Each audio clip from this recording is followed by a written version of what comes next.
I have felt God most earnestly in the times when I have felt most lost. There have been times in my life, as I'm sure with each of you, where the future has seemed so uncertain and I didn't know what lay ahead. I couldn't see the path. The future seemed scary.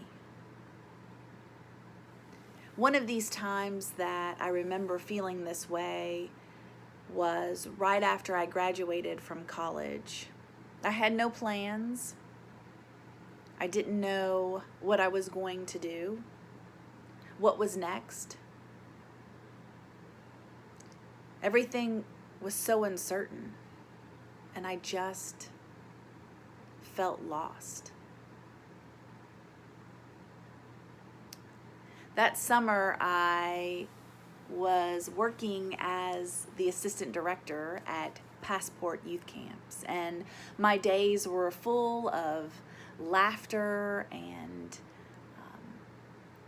teaching youth, Bible study, planning, worship, painting houses, parties, and crazy games.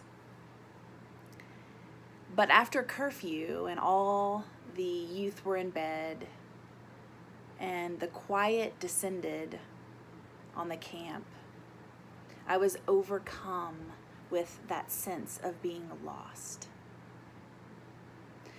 So I filled the quiet, I filled the silence with talking.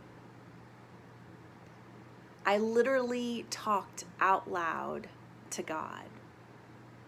And I could have done it anywhere. I could have done it in my dorm room because I didn't have a roommate, or in the auditorium where we worshiped each evening, or even in the camp office where I spent my days.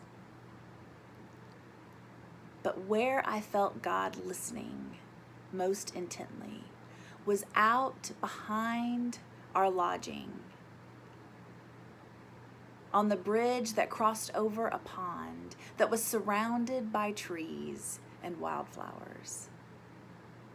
And as I stood on that bridge, laying bare my soul to God, I felt God listening in the trees that swayed in the night breeze, and in the scent that filled the air from the wildflowers that lined the banks, and from the still water that was beneath my feet.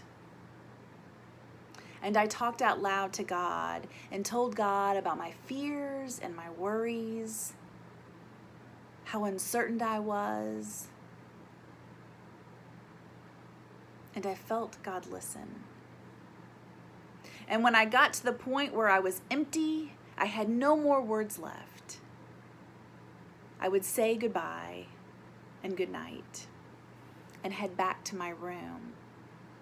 But it always struck me that as I made that walk, that journey, I didn't feel empty. I felt full of hope. And at that end of the summer when I left camp, I still didn't know what I was going to do or where I would end up or where I was going or what I was going to do with my life. But I left that summer feeling hopeful and full. And it was because I knew that God was with me. And that was enough.